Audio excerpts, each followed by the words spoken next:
ceux qui te réparent à monter, même nos presses rosawa, ils ont un danger pour la culture. Si on a bien ça qui vient devant ma cambo, beauté les mena et loko makasi. Les lots où il y en a aussi, parmi les pays en Afrique, où les lots, c'est-à-dire parmi les deux premiers pays en Afrique, où les lots, le français mieux. Les Aga combat baosala donc ni pourquoi baosala combat na bango mais les Aga te pour na artiste nga mwana nga bana nga babi mais papa pani bosala sumsa na poto tanga vite parce que ba combattant ba boya to na ba combattant ba na bana te. Le gouvernement actuel, est-ce que musique est influence à la politique na biso? Et puis tout ce qui est la belle élection en 2023 na biki na belle élection ba politique ba carabino boyemba. Pour l'avenir, il y a une musique à maison mère sur le plan scénique au niveau de Poto. Ce qui va bien en sonne à Yemba. La élection pour en 2023. Est-ce que on sonne à vous un courage à Yemba?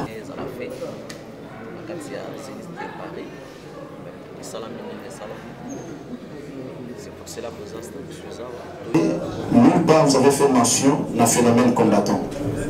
Vous parlez de l'ambassade,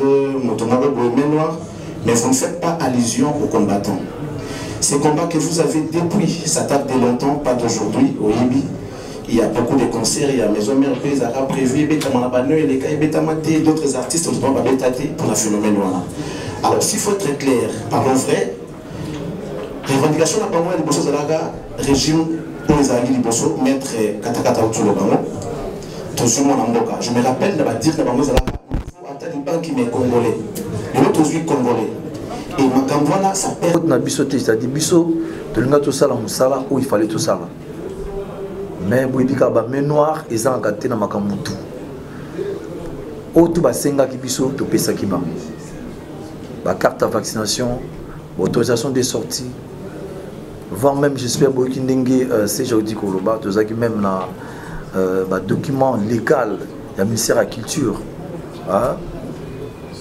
C'est pour la première fois va remettre un groupe pour défendre Mboka à l'étranger. Ils ont bien été passés. Comment ça en France a bien toi ni les concerts. Et pourtant nous c'est la publicité pour dépenser mon rebelle donc c'est pas normal. Vous disiez, j'ai entendu encore Werason avait demandé beaucoup de visas. Quel visa? Si on parle de que de Werason, ça veut dire que Werason allait partir avec son orchestre calmement. Mais Werason a voulu inviter, réunir autour d'un concert. Il voulait réunir les artistes qui ne se parlent pas, des artistes qui ont des problèmes. Mais sinon, j'ai été vraiment choqué. Leader d'opinion, un grand artiste de mon pays, à ce qui tombe, il y a pour affronter pour discuter dans bango et puis papier c'est fait vert que vous rassemblez cette façon de gouverner. Deuxièmement, derrière, il y a orchestre, ils ont quitté du point de vue nombre, il y a d'artistes où il y a bateau non manapoto. Merci beaucoup. Papa a fait rigola et le mail y a batunyoso. Aza via bafali poupa et tout. Maintenant on va poser sa musique. On a pas même musique à les rois de la forêt. Parce que ceux qui sont les rois de la forêt, te ba héritier bakangamana bango balinga bazana bango te. Vous comprenez? Alors il faut qu'on ait d'abord valeur ya wera après qu'on ait ba valeur ba mission oh mission.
plaisir samedi à l'élo à la fête Paris c'est pour cela que nous parole il y a président Nabiso, papa Nabiso Hugo, le roi de la forêt, par rapport à l'élo vendredi à l'élo et samedi à l'élo, les Maramboina Rosala. Nous avons déjà dans Zénith, et Salami Bongote. Moi en tant qu'artiste, je m'étais préparé déjà à se présenter. Et là on a tambola na ngoza mundu kinanga ya ba makemba na ngaba biloko na nganyoso na bongisa ki makemba déjà.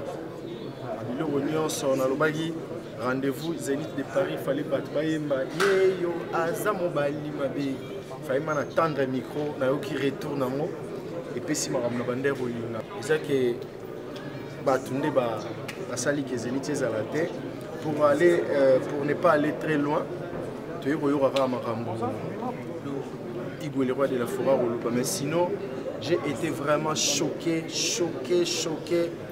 na souci ka ya culture na biso vu nanga na omona vu nanga na omona ka Nigérien ba Sénégalais ba Ivoirien ba nani au Congo culture ezo kita au to simba mo kita te batu mususu baza wana neti ngai na ba ndeko mususu na mona ba acrobat moko boye bazalaki wana ba jeune wana basala ba spectacle Ranson, bien à vie dans Bango et genre au monde ça Bango Zénith de Paris.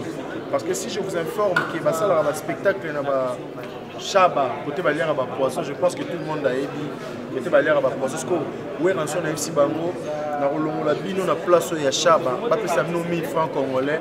Ouais pour ça la spectacle munene et puis bozo ba caché. Surtout les habitants pour na ba combattre na ba artiste.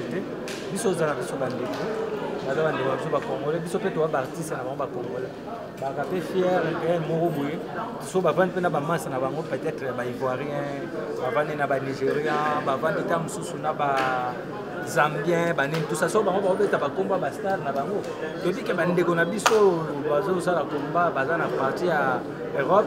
Attends un peu ba komona biso po ba yebi pe ba komona biso ba yebi pena ke ba star musique na bango ya Congo eza ba Ranson ba yebi eza ba Jilo Piana ba Kofi Olomide ba Fani Kupa ba Ferré ba yebi ke ba comédien na bango pe ya makasi na ndimi na ngate ke bandeko ba combattant baza so ba tout bino pena na Congo na bino so biso ba Ivoirien to lobi go bino sko na Congo na bino bokolo banana na yebi ke ba combattant ba loba pe so bo wana go na biso pe to wana ba sobe ozo kwana toza pe na ba vie de loin toza pe na ba nada toza pe na ba sundiat il y a des combattants qui sont des artistes comédiens, il y a un beau na bango. Vous comprenez, mais ils ont un colomo kokaka, ceux qui ont des kanda ici là parce que dans des petits kanda ils ont des artistes. Donc ils ont un combat baosa là, donc ils pourquoi baosa la combat na bango, mais ils ont até pour na artistes. Moi nanga bana babi mais papa pas ni bosala sum sana poto tanga vite parce que ba combattant ba boya, tanga eza ba combattant ba na bana te. Ça va passer na bité za foti na bangote ba ça la combat na bangote mais non parce que tant bino bokenda poto boya ka bofuta la biso ba minerval sans problème botang sa biso bolisa ka biso parce que za musala maintenant ebi ke message au moins na nga pesa ki wana comme il peut ba combattre ba ba pe ke to za pe na bana o il faut to tang sa bango parce que avenir pe ya lobi za bana biso donc naza comédien mais moi na nga tamso akoza la pe ministre mo boye donc ça dit so ko tangi bien. Parce que nous sommes un comédien. Si on a joué dans la spectacle, on a joué dans le temps. Mais si on a empêché de faire ça, donc le lobby va condamner de faire ça. Donc soit tu dois faire comme le baguette, tu bénis les tout ça avant avec un tout ça. Donc il va aider vraiment total en on a des soucis. Pour que ça va combat c'est trop dur. Mais combat il faut ça la même, il faut battre autrement.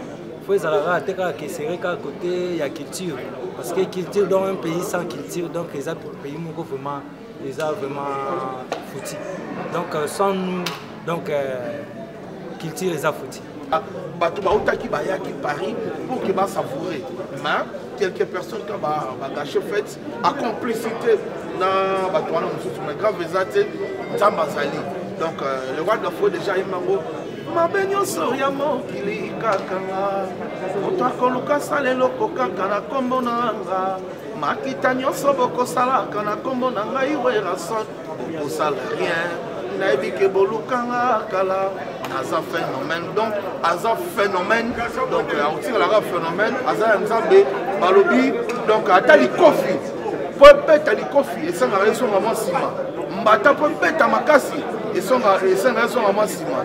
Le roi de la forêt va s'adresser. Merci na bino surtout. Merci na Feli Ngonda na Lyon mobala mère Adam. Merci na tonton Cass Letton tonton Castro ya Jimmy Bella ou na Djobour bino tout pour soutenir le biso. Merci.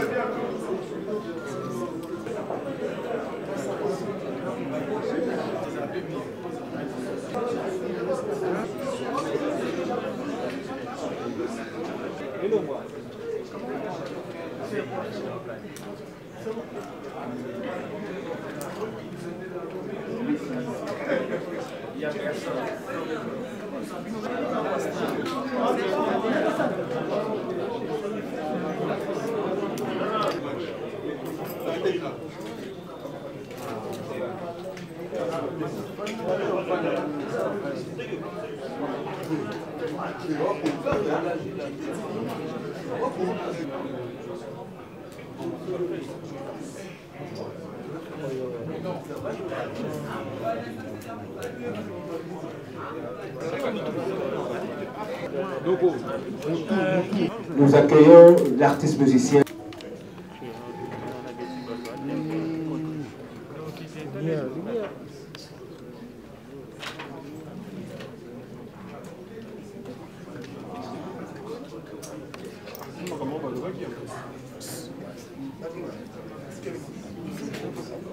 Alors, nous allons commencer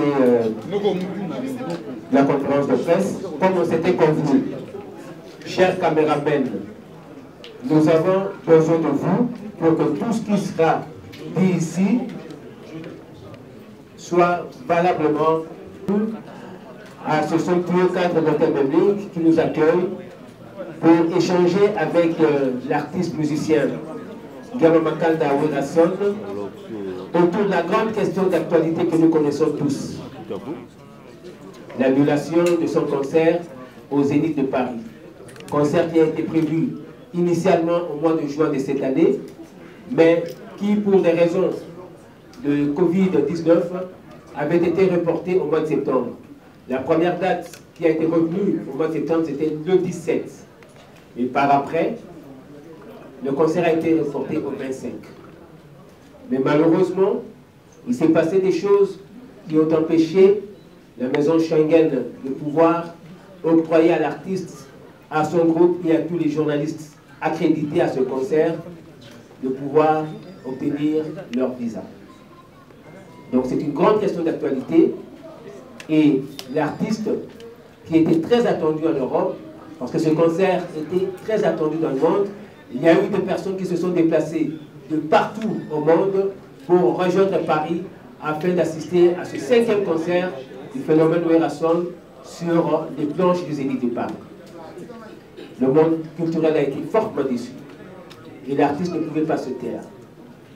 Et pour parler, il a tenu à inviter la presse qui l'a toujours accompagné dans sa carrière. Alors, à côté de lui, il y a des personnes que nous devons présenter.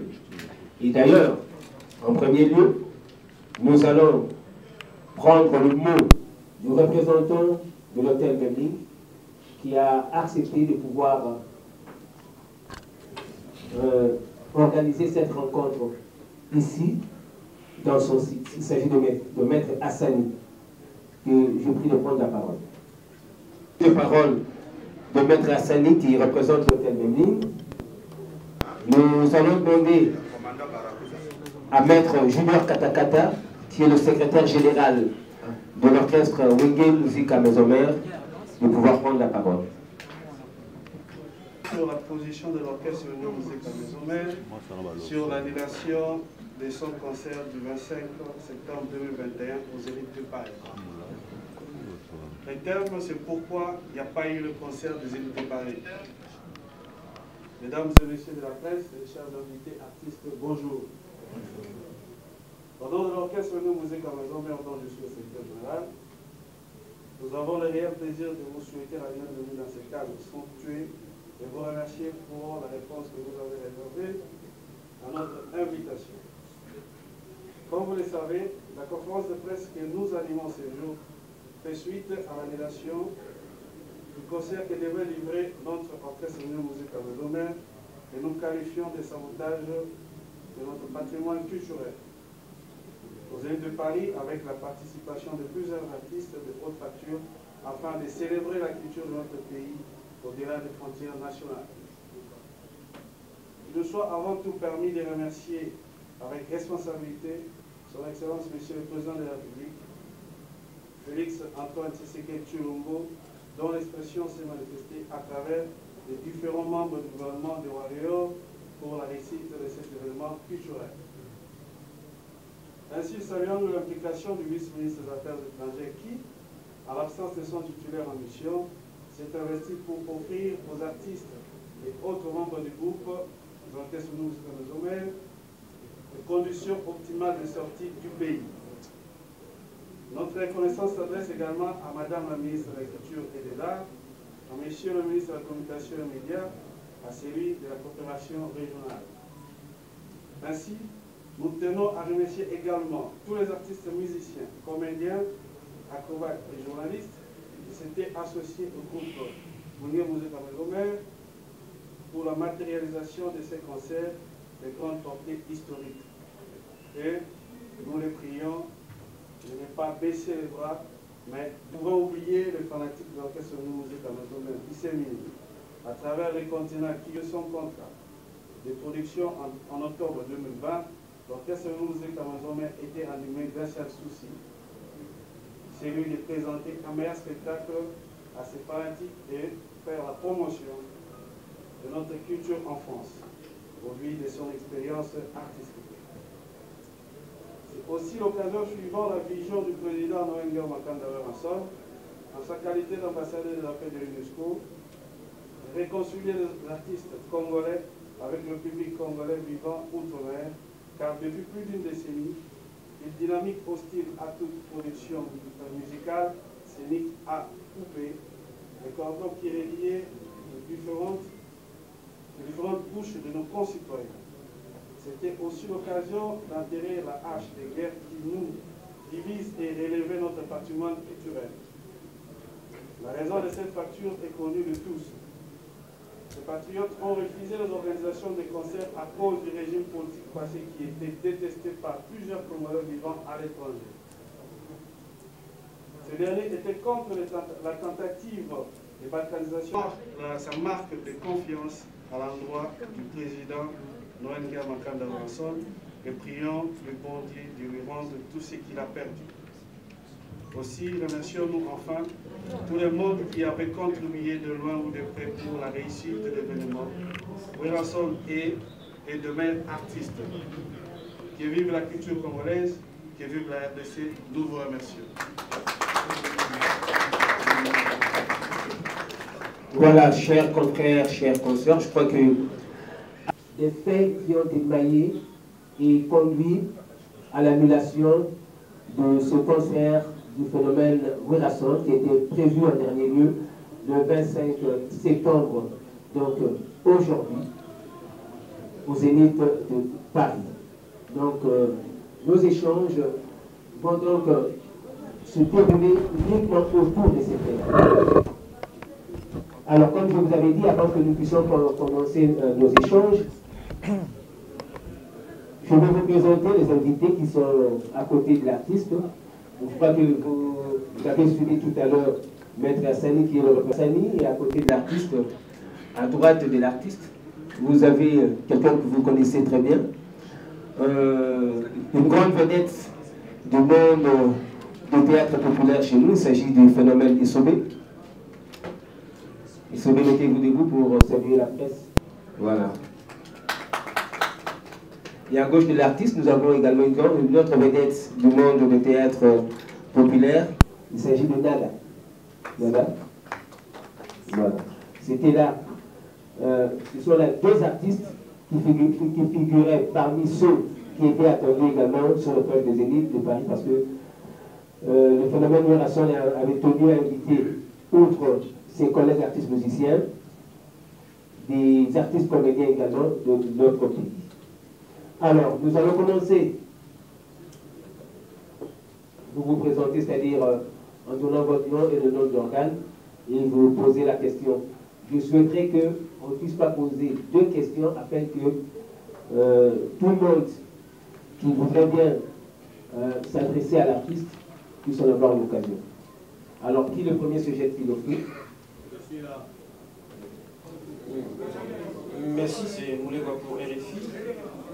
Messengiano Makanda Weranson, pourquoi faire de cette annulation une affaire d'État ou bien une affaire politique, surtout qu'il y a d'autres artistes qui se sont produits aux Zénith pour s'appeler il y a 1 an. S'il fallait qu'attendre que la France ne soit pas à mesure de prendre les dispositions sécuritaires et que ça devait se passer en dehors, ça devait se passer il y a de cela, je crois, 3 jours.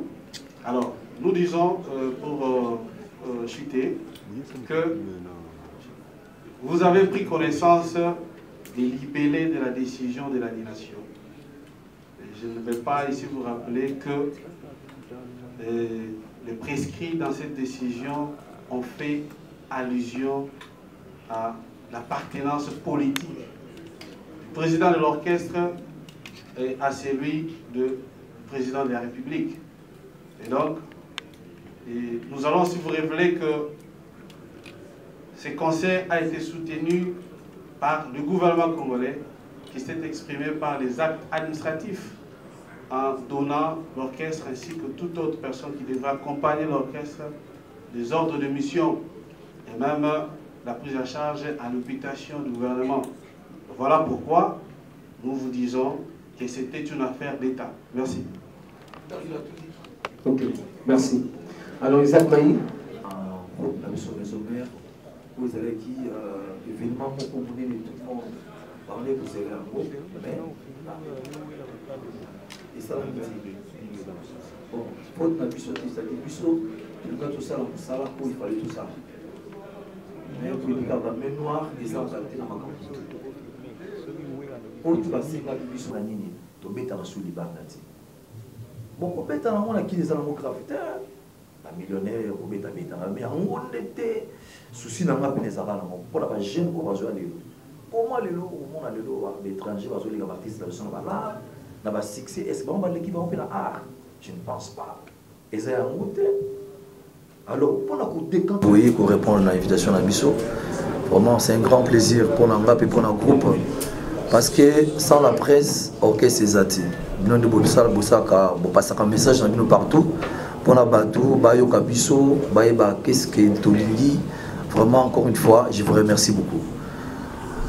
En fait, problème de Nabiso, j'espère, ceux qui, bon, moningaï, les lots, n'a bien cible tout, pour n'en amener qu'à cause, on a bien comprendre, ma cameline, où il est qui, dans le groupe Nabiso Mesomère, où ils allaient qui, événement, mon communé, et tout le monde, on est que les ango, mais, et ça l'amitié.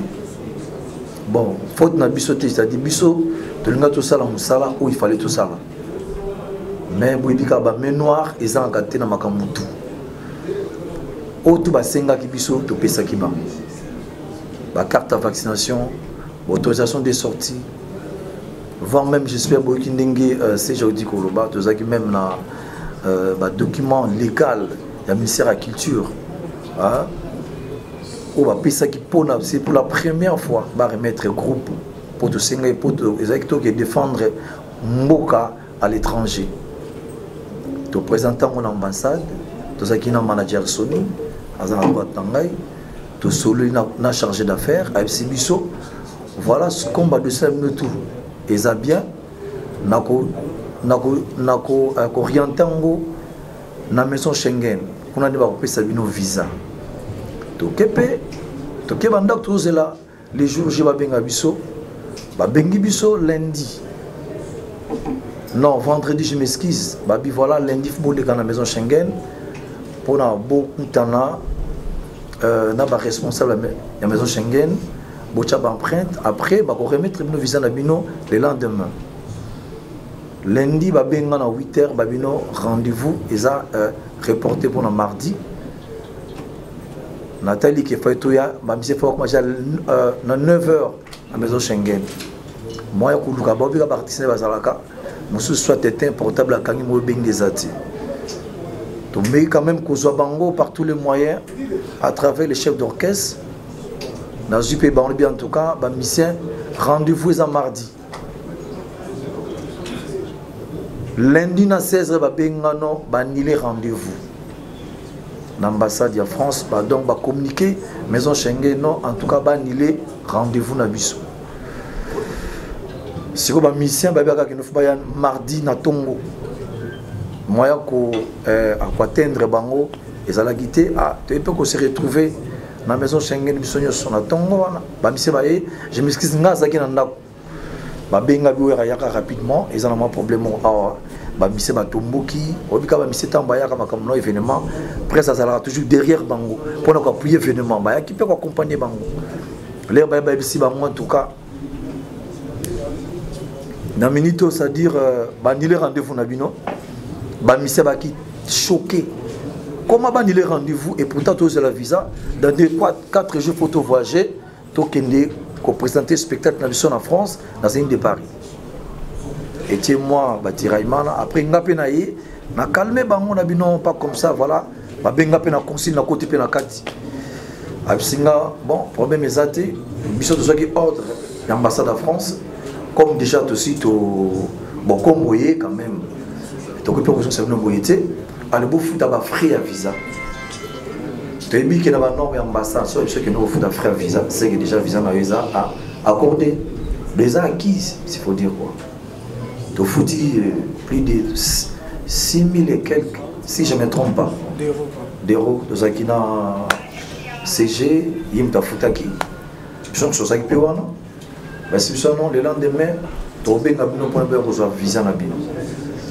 le lendemain moto zeli ba benga biso ba bengité après te un message qui ba lobi ki banile concert il y a les 10 les 17 oh bandila en comment to fani na banda to zozela banile concert après te ko benga producteur abi banile concert ezali producteur a bengi sous na salle abi so to ko andile concert le ba yomoko o andile concert so to ko andile concert Mbappé comme Nazaki en bon terme avec l'autorité mais soit mboka to pe ko sola bango très bien na meki pe ko senga bango so ba ko ki intervenir ba bengi chargé d'affaires ba mais qu'est-ce qui se passe avec l'orchestre oh non en tout cas ba annulé concert non obiga ndema kama le comment ba sur téléphone ba bengi pe producteur ba sali conférence entre bango 3 producteur FC bango ba annulé concerté ba sali pe effort ya ko atteindre mairie pour ba que mairie na préfecture le bisoto ko ki jamais ko annuler concert ils ont la compétence dans bisoté ko annuler il faut le producteur lui-même ou bien salle ya zendo annuler concert là ba sali conférence il peut changer d'affaire azoyoka après les ba 4 BBC mais mon frère mais c'est quoi en fait il dit qu'il va annuler concert mais producteur dit que concert ça tout équipé tous là tous à visa tout lexi 3 jours 4 2 jours il faut que soit visa lundi L'indiango, il y a kaka bengi sous à tout le monde. Est-ce qu'il n'y a pas moyen d'annuler le conseil de Werason à bengi sur la préfecture? Il se met toi annuler pour quel but? Qu'est-ce qu'il a fait tout? Toi annuler le conseil naïbo. Oh non, trouble les akuna, voilà machin. À bengi sous la salle, même personne ne va après, bon, il y a ma pote, surtout qu'elle a pote, tu bien les alaka. Bah bengi sur quoi produit d'habit, mais en fait, bon, on a pour arranger na Congo. Non, bon, on a pour arranger l'ambassade de RDC. Non, l'ambassade de France na RDC. C'est comme si il y a un problème au Kouzan. Ils ont bien été passés. Comment ça en France a bien qui est toi annuler le concert. Et pourtant, nous, c'est la publicité, vous dépensez bon et belé, donc c'est pas normal. L'herbe a bien qui se biso, toye, bissé les sous. Na tongo, a on a bino, na bino aussi. Après, peut-être la revendication est normale, parti c'est pas moyen en tout cas, mais pourquoi ma boui et les cana star na biso qui est l'ambassade de France revendication eza droit bayaki nango kobeta te koboma te babika no bopesa weration de visa na ye après bango babengi susu toza menacé baye na babomba awa baza na badebele ale bayebi koannule concert na police ya préfecture mtanile concert wana police ya préfecture dire mtanile concert atindi na salle atindili mpe producteur atindili mpe ambassade yango biso mpe tozwaki yango tobi en tout cas bon qu'est-ce qu'on peut faire parce que na minute en tout cas baautorité nyonso basimpliquaki na makambo aussi, il faut dire la vérité. En tout cas un mouvement fona remercier bango basaki par tous les moyens mais tozaki na choix te. Or spectacle o ngai na bombaki mpona présenter na Paris nabaki eloko moko na bachaîne na bitala le toza coincé na Congo mpona nini tobetaka sur Liban na ti bokobeta nango na kili eza nango grave te bamillionnaire kobeta na mi yango nde te souci na nga pene ezalaka nango mpona bajeune oyo bazwa lelo comment lelo okomona lelo baétranger bazoleka baartiste na biso na balare na basuccès est ce bango baleki bango mpe na art je ne pense pas eza yango te. Alors, pour décanter la situation où ils allaient que concert Moko, il y a réconciliation entre les artistes.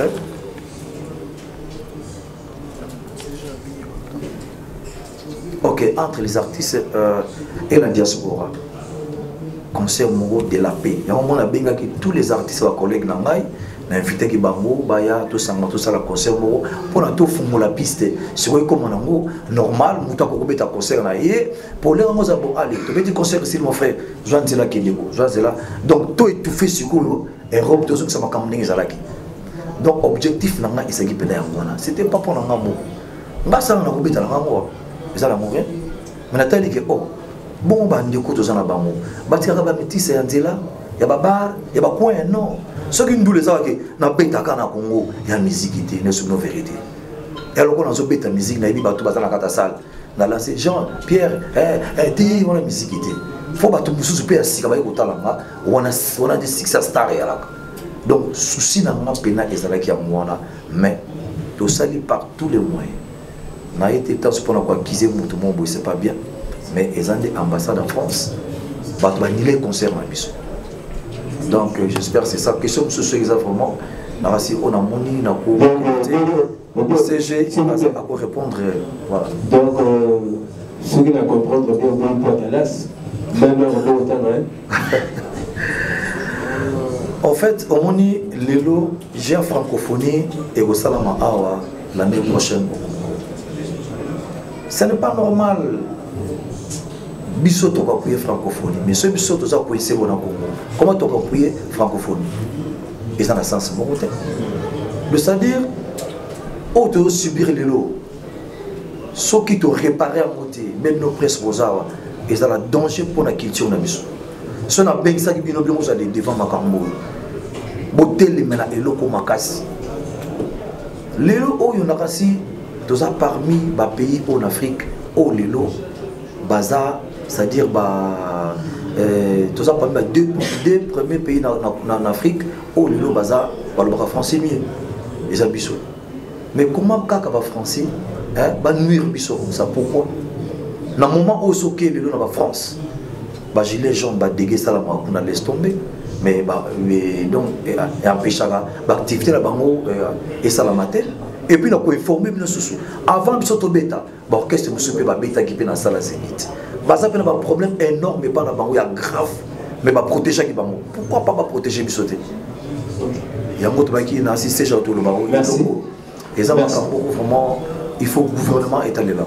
Merci. Alors j'ai la deuxième question en rapport avec la réaction de l'orchestre Maison-Mère qui est lésé aujourd'hui dans ses droits de pouvoir se produire sur la scène des élites de Paris. Alors, la deuxième question de Isaac Maï est celle de savoir si l'orchestre Reggae Musique à Maison-Mère est à même de traduire en justice la préfecture de Paris pour l'annulation de ces concerts. On vous demande des dépenses engagées et par le producteur et par l'orchestre. Ok, merci. Monsieur le modérateur, merci pour la question posée par votre frère Isaac. Voilà, donc s'agissant de sa deuxième question, disons que c'est à la responsabilité du producteur. c'est le producteur qui a engagé ces moyens. Nous étions co-contractants avec le producteur, ce n'est pas nous, normalement, qui sommes victimes de moyens financiers. Nous sommes victimes du côté culturel. Et comme il y a une voie de recours qui est accordée, en dehors de 2 mois, nous espérons bien qu'il va épuiser cette voie de recours.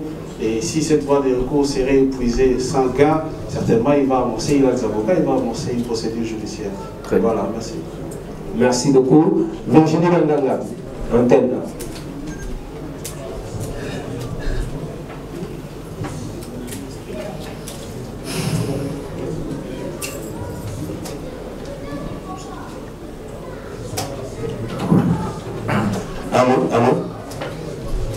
Voilà, Virginie Manganga, antenne A. Oui, on sonne, bonjour. Bonjour Virginie.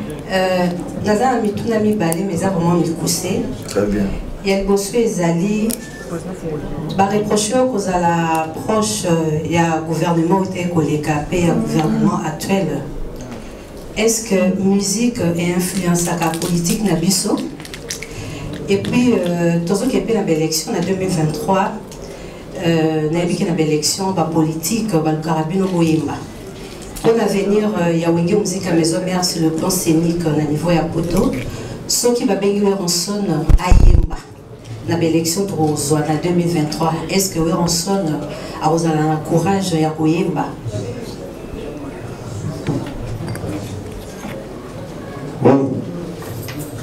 Non, mais la main a saisi question. Alors, hein? Puisque bandé qu'on a pissé, hein? Où il a basé pour la photo. Basé pour afficher la concert parce que depuis ça, une artiste congolais, ma couleur politique. C'est-à-dire que vous avez des acquaintances, vous avez des affinités avec les hommes politiques à Bokalabissou. Hein? Alors, est-ce que la musique influence à la politique? Selon vous, la musique influence à la politique. Et puis, deuxièmement, bon, dès que vous avez artiste, musicien, ça est libre. Mais il y a en 2023 des échéances électorales. Ceux qui, par exemple, le pouvoir actuel. Les sans frontières. So ba bengi yo pour que nous bêta concert. Problème est en route. Tous les artistes musiciens. Cause à la camarade, soi-disant il y a autorité, il y a chef de l'État. Ça n'a rien à voir avec la culture. Et l'okomoro et okabolana ezati. Tant que bêta ba concert, ils ont un contrat de production. C'est pas ils ont une convention avec le gouvernement. Ils ont un contrat de production. C'est-à-dire au Béti, au Longo, aux hommes il y a seulement comme ça pour mettre dans le même Oyo, même à ta coup de passer dans cette église. Ce que vous avez makabouté, ça va pas contenter. Mais comment vous avez dit comment vous avez contacté? Je m'excuse, bon, ma frère ne soit journaliste, bazo ma vidéo, ma image. Et quand on a la plateforme, le streaming, les copyright, les algorithmes, ils ont protégé les œuvres, les revenus dans les années, il faut dire la vérité. Donc, ce n'est pas qu'ils nous ne sommes pas des politiciens, nous sommes artistes et musiciens. Les lots sont venus sur la musique, il y a la musique, il y a la fête. Il y a à l'époque à Mobutu. Il y a la badolité, il y a la nzanga Mobutu. L'air toya, il y a le Kabila de Père. Na 1+4, na bête la Jean-Pierre Bemba, na bête la Roubero, to bête la Joseph Kabila Kabani. Hein? L'air, le père, non, attends. Fallait Tshisekedi l'air, en tout cas, s'il faut dire la vérité, nous avons occasion de se relater. Ayamba Batutu, nous avons bon, Kologoya, ils ont problème, nous avons respecté que chef de l'État. Mais nous avons occasion de mettre en matin à papa Tshisekedi. Na beta pe susu na feta IDPS batuku babaki we baboye na bino ngaza artiste musicien c'est comme mutu nyonso o asara likambo na ye ezaka na beat pour gagner vie na ye tozanga ba petit o tozo bokola wa c'est-à-dire ba artiste ba mazape na ba famille na bango de eloko mote ko empêcher nga na sala musala parce que ça politique jamais ba ko benga nga we rason ya ko beta conseiller pas to kada batu mitu nga mona ko banga Mais ça, c'est un concert. Au sein de ma communauté, ça n'a rien à voir. C'est le côté riche. Donc, le chef de l'État actuel, c'est Félix Tshisekedi. Soit il y a 7 heures, il y a 5 heures. Après, il a respecté le contrat. Et c'est normal. Merci beaucoup. Merci. Merci. Tournez la France des mains. France des mains. Bravo. Il est bien. Merci beaucoup. Bonjour François. Bonjour Vincent. Bonjour Saman. Nous contactons tous. Nous avons frappé avec la musique à Maison Mère. Nous avons le leader Vincent parce que c'est très difficile. Comme on a une énergie pour ça qui n'a pas préparé ce concert. En tout cas, nous sommes tous de cœur avec vous. Mais l'autre question que nous posons rapidement, est-ce que Vincent a joué temps? Il y a se préparer dans il y a des combattants. Parce que c'est un phénomène où il y a artiste de mon côté, il faut passer outre. Qui est à la base, il y a interdiction de musique dans l'Europe. Est-ce que le roi de la forêt étant leader d'opinion, un grand artiste de mon pays, à ce qui temps, il y a pour affronter les gens, pour discuter dans Bango, et puis papier c'est fait vert qui veut rassembler cette façon de gouverner. Deuxièmement, derrière, il y a orchestre, ils ont quitté du point de vue nombre, il y a d'artistes où il y a bateau dans le Manapoto. Il y a un roi de la forêt, vous allez répondre à la question. Merci beaucoup. Merci beaucoup de répondre rapidement pour comme ça, je peux vous poser la question. En fait, sur le mic, est-ce que vous êtes préparé pour un concert? Moi, avant de ma concert, je visite mon à Paris. Na kutana na Chicos, na kutana Vicky Gérard, na kutana ba Komoté, na kutana ba combattant ba mingi baza ba vie na ma. Au monde qui combattant ndenge banana photo, biso to vanda na défunt papa ou mbale kumani wa tika biso. Le to beta conseil biso mbale. On appelle ça qui ba donc ça dit ba tiraillement moko, aux hommes qui deux camps ba se préparer ba bunda to bien ovier. Makila ba na mboka to tangisa mo na la to sundo la concert. Tout capé bétate. Tous 10 ans, tu vends des cartes attaque d'artistes aux années na habité. Au béta concert une bande en bocate au vendara la moka je ne sais pas. Aux ala je sais pas aux années na habité. Mais tout solo là qui n'a pas mutu et puis leur pète zongi na kin na bengue ba biwe ranson problème ezate. So bolanda qui a interviewé un producteur normal. Alors bi nenge ba fait on des akidi bosso. Il y a un orchestre qui a un problème de l'État. Dans le biseau, c'était différent. Il y a un biseau qui a un problème comme moi. Il y a un adresse email, il y a un message, il y a un concert. Il y a un concert qui a un main noire. C'est-à-dire, en tout cas, il y a 90% concert de l'État. Parce que Bato Obayaki n'a habité au Limsanga, nous avons habité au Limsanga. Donc, il y a un problème vraiment, s'il faut dire la vérité. À 100% de combattants et outils dans le monde. Et l'homme, je m'excuse, pardon, Yangumba. Au monde, le garant de la nation, c'est le chef de l'État. Mon conjambo, quand il est le chef de l'État, Félix Tshisekedi Tshilo. Les lots qui tirent Nabiso, ils ont bafoué, ils ont un problème grave. Nabiso, ça les m'a quand même bien, mais ma pécho, ma zoubimana, sa binoté, il y a un succès à jour.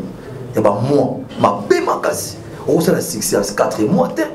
Mis album 2 mois et risque pour na pitcho bazo bimalelo et ça fait plaisir à trop vendre boye au lieu so kuta héritier bazo imaé bazo beta bien voilà inchallah c'est bon et ça on se fait bien quand on a que bazate ka ba étranger na kata mboka na bino or chez bango pe bazana solidarité na bango entre eux balinga pe bisoté so de to kanga maboko et kusi maté ngal et dina na lobaki moni gouvernement ba s'impliquer qui na makambo yo na ko remercier bango nyonso bango tout voire même deuxième personnalité en Mboka le professeur Bahati Lukwebo à Benga présent et assemblée à Benga voire même les conseils des chefs de l'État à Bengi ministre de la culture à Bengi il y a formation à Bengi hein? Il y a tourisme à Bengi il y a sport à Bengi il y a culture à Bengi mais toujours négatif. Bah, alors, bon, après tout, président de Bissau ou le lot actuel, Aza beaucoup présent, il y a francophonie. Non, Aza présent, je m'excuse, il y a Union africaine. Voilà, Union africaine.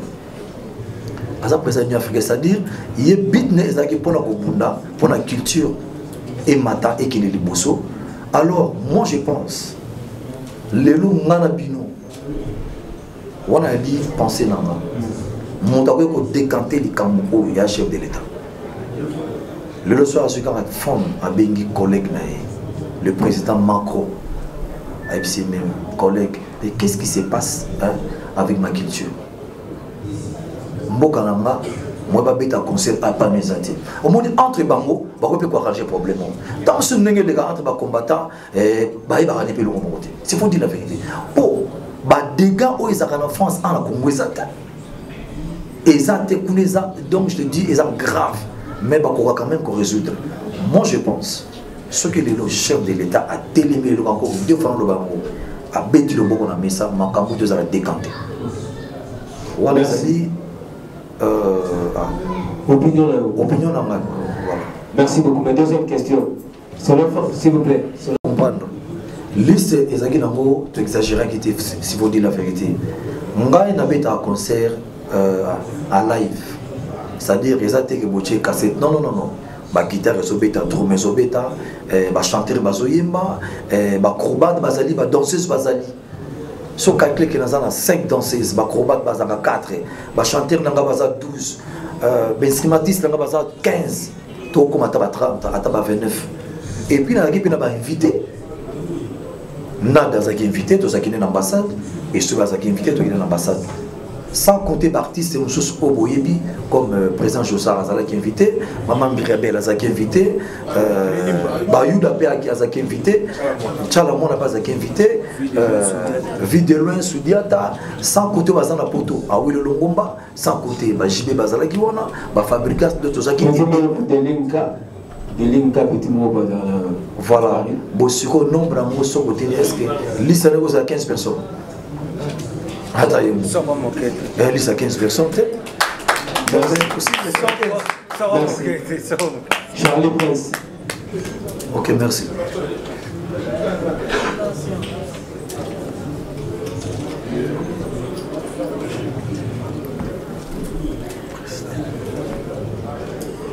Toujours pour se revoir la faire conférence. On peut se dire que ceux qui ont abordé, ceux qui mettent à Sani, à cause d'un mois tolérant. Prolonger mon question parce que tu as mademoiselle Bélé. Merci, maître. Je vais dans 30 minutes, nous dans 15 heures. En fait, nous avons décidé ça à mettre. Mon nom est interpellé déjà. Tu remettre à mettre ma bonne s'il vous plaît. Merci beaucoup, maître. Merci.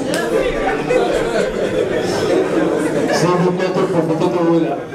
Donc, tout le monde est à 15 heures. Donc, il y a 15 heures, parce qu'il y a 30 minutes.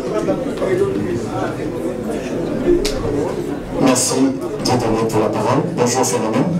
Bonjour. Bonjour chers confrères. Je suis Charlie Prince, 10e rue télévision. Très bien. J'ai une petite observation. Une petite observation Phénomène avant d'aller à ma question. Depuis que vous avez commencé à parler, nulle part vous avez fait mention d'un phénomène combattant. Vous parlez de l'ambassade, mais vous ne faites pas allusion aux combattants.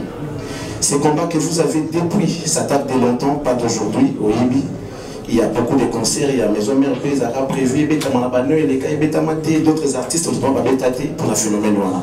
Alors s'il faut être clair, parlons vrai, revendication de la Liboso Zalaga, régime pour les Alliés Liboso, maître Katakata Outulobano, je me rappelle de dire que Bango Zalaga, un taliban qui m'est congolais, de l'autre aujourd'hui congolais. Et Makambouana, ça persiste. Vous avez été accusé, peut-être que vous êtes dans les réseaux sociaux, moi j'ai regardé une émission où ils sont en train de dire Ouera a Kobetate parce que tout ça a collecté des fonds pour nous sinistrer à Goma à l'époque, 2002-2004 si je m'abuse, nous et Monanati. C'était selon Bango l'une des raisons pour le Baboya qui est Ouera a Bétate hormis les problèmes politiques. Ça, c'est une observation parce que vous ne faites pas allusion à un phénomène combattant. Ma question est celle de savoir, phénomène. Vous avez beaucoup voyagé avec Wenge Musica Maison, mais vous êtes parmi des rares artistes à Tambousi, les musiciens partout depuis Mokete et Belé. Les musiciens qui sont à côté de la maison mère ont concerté, à Bonté, au Tinda et Napoto. Où avez-vous vu quelqu'un qui va revendiquer Papé Saïe visa devant une ambassade? Étant donné que l'ambassade c'est un État dans un autre, vous avez permis à ce que les musiciens aillent manifester leur mécontentement devant l'ambassade. Mais pensez-vous pas que quelque part vous êtes vous-même la cause des refus de visa par rapport à ce que vous dites? Merci beaucoup. Très bien. Merci. Alors, il y a invité, nous avons la collecte de fonds.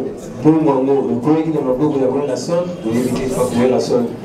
On peut s'appuyer sur réponse. Bon, en tout cas, merci Charlie. Hein? Charlie n'a pas question à poser par rapport à la collecte de fonds. On a une action humanitaire, tant que ce on a un s'il faut dire la vérité, ça fait 20 ans. S'il y a des artistes congolais, on a plus de 20 ans, on a une action collègue, je m'excuse à ça. On a fait ça 3 pistes avec l'équipe locale à Bishamboka. Est-ce que l'air va contribuer à un franc, à la douane? Rien. Deuxièmement, on a un sanatorium politique à Bakis. Va contribuer à rien. Troisième, on a un Goma. Quand on a une femme violée, on a fait ça, on va contribuer à rien. On a un Covid, on a une banque du sang, on a fait ça 2 unités maquillées dans la bateau. Est-ce que ça va contribuer à rien?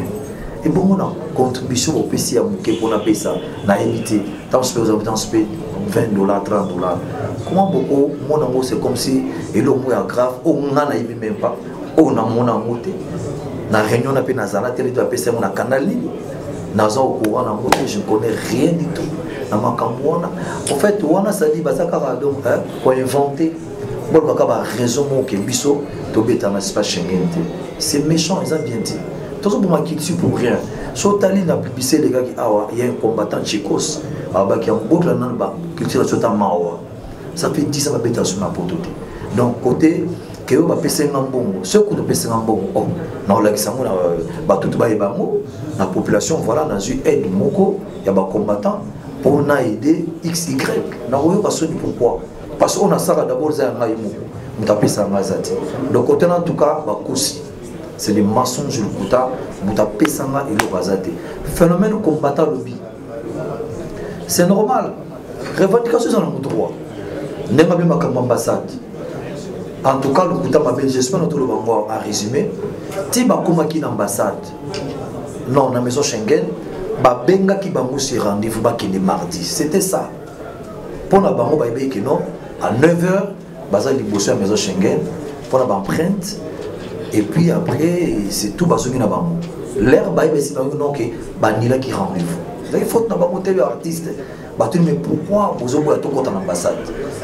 Alors, les acquittés qui pour la brutalité, non, c'était pas ça. Loin de là. On a pour moi, déjà qui token de soutien. Tant que formé, on n'a pas une il y a qu'à s'il vous plaît, vous pouvez vous maison Schengen. Il y en a qui intervenir, vous la beauté, vous après, conseiller la quota. À tout mais qu'est-ce qui se passe? N'explique bien, au coach à Bango, frère visa. C'était ça.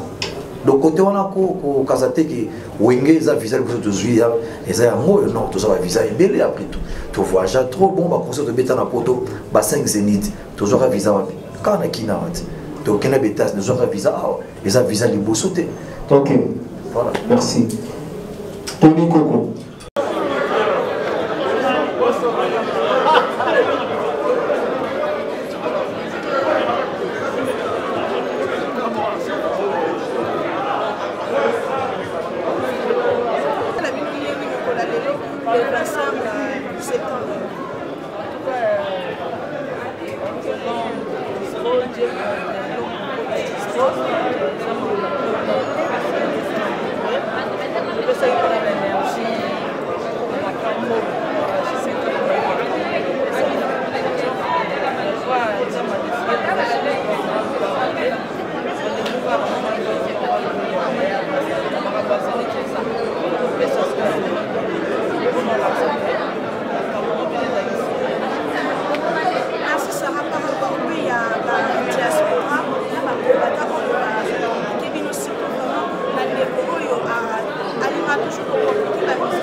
important de voter.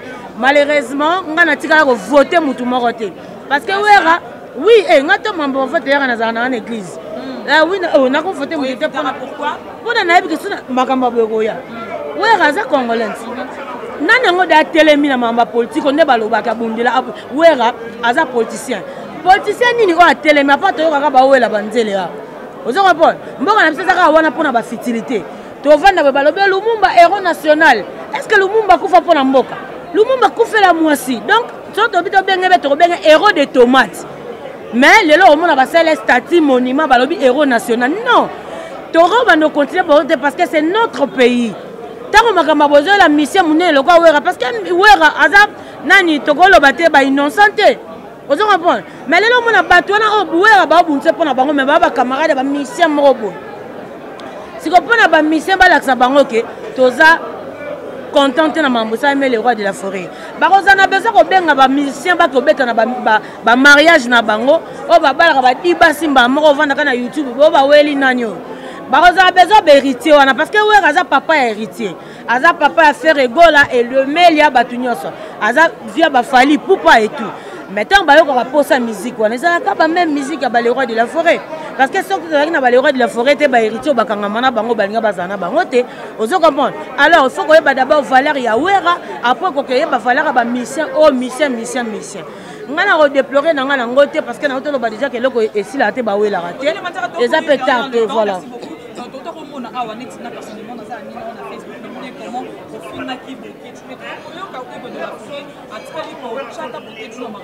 Qu'est-ce qui se passe?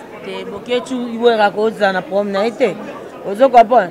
Boketu ata makambo banditi aussi là, biso nde to ya poto oyo kele mato tanga ka to pesa actualité. Mais ouais raza ata Boketu te ata yo moto be ouais raza sur la makambo conférence de presse ba bino boza.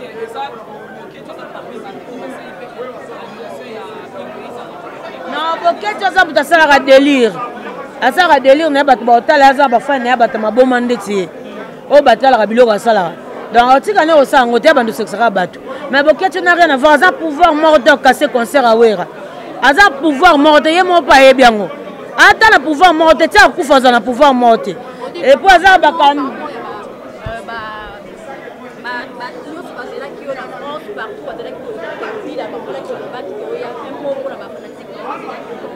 en tout cas, merci beaucoup. Na batutu babazelanga na France et na batutu baebake quand na autour de belo que si la te ba wela raté. Bon, to zawana et puis ba voyage za lango belé ba surprise là autour de Valais si côté poto boy ba même erreur ya. Donc to ebine to sala ba concert les belé kana ba poto wana. Donc bato ba bombe pena bilo pono di les manza kana bango to za toujours wana. Omoninga na za mo muto bato balinga mingi pembe na le roi de la forêt. Na za na grand frère na oya banda ko beta na BCBG mais je soutenais toujours le roi de la forêt.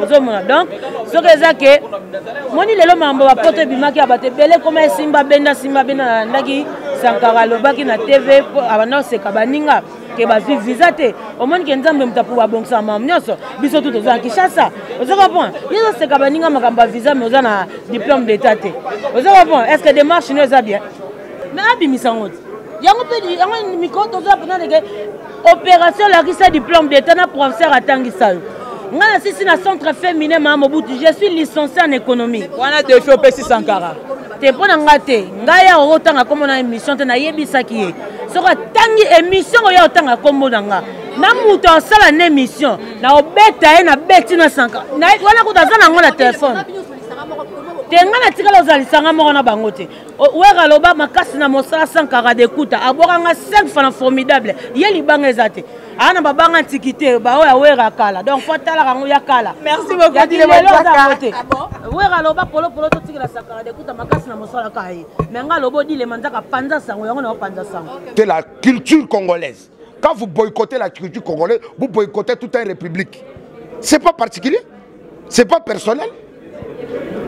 Vous voyez un peu, à un moment donné, on doit se respecter. Nous respectons tous les étrangers qui viennent faire des concerts ici. Nous payons jusqu'à 200 et quelques dollars pour aller dans les concerts des individus qui viennent jouer ici là. Est-ce que vous comprenez? C'est pour l'unité qu'on a le changement culturel. Donc ça dit qu'après un moment donné, vous nous boycottez, on vous boycotte. Nous, on n'allait pas aller vivre en Europe. On partait pour livrer on allait, le président dit, on allait faire 2 semaines. C'est-à-dire qu'après concert, avec notre argent qu'on allait laisser en France là-bas ou à Paris, acheter des vêtements, peut-être j'allais acheter une autre voiture pour madame. Donc c'est comme ça. Mais c'est pas où vous nous traitez de sorte. Non, moi en tout cas, je suis un artiste. Nous faisons que la musique. On ne fait pas de la politique. On est apolitique. C'est deux choses différentes. Vous disiez, j'ai entendu encore Werrason avait demandé beaucoup de visas. Quel visa? Si on parle que de Werrason, ça veut dire que Werrason allait partir avec son orchestre calmement. Mais Werrason a voulu inviter, réunir autour d'un concert. Il voulait réunir les artistes qui ne se parlent pas, des artistes qui ont des problèmes. Vous voyez un peu? Donc pour moi, c'était comme un concert pour la paix, rien que la paix. Sauf qu'on a choisi l'endroit de faire la paix à Paris. À Paris.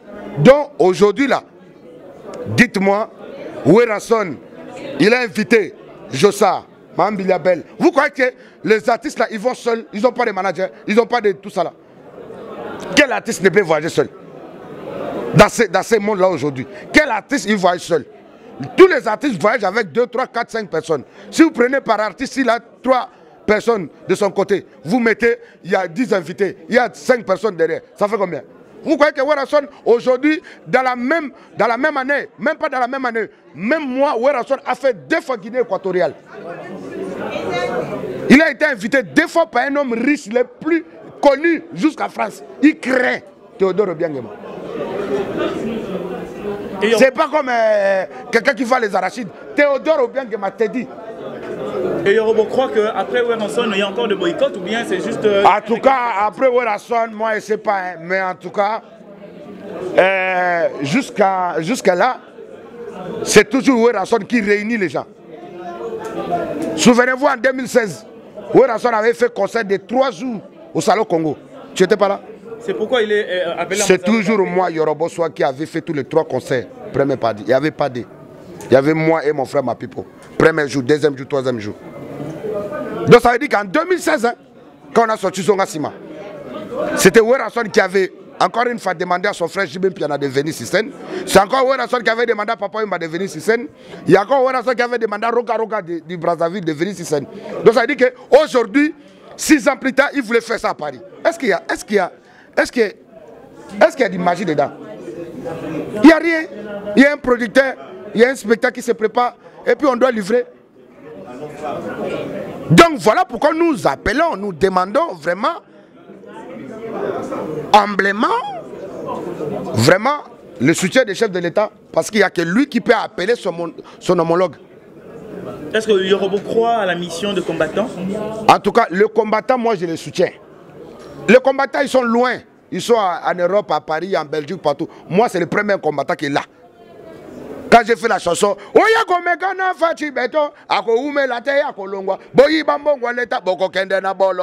a chanté ça? Le combattant ou moi? Maintenant, qui est vrai combattant là-dedans?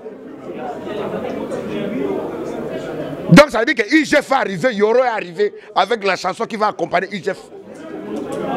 Tous ceux qui ont eu à voler l'argent de l'État, ce n'était pas l'argent de leur famille, c'était l'argent de l'État, du peuple congolais.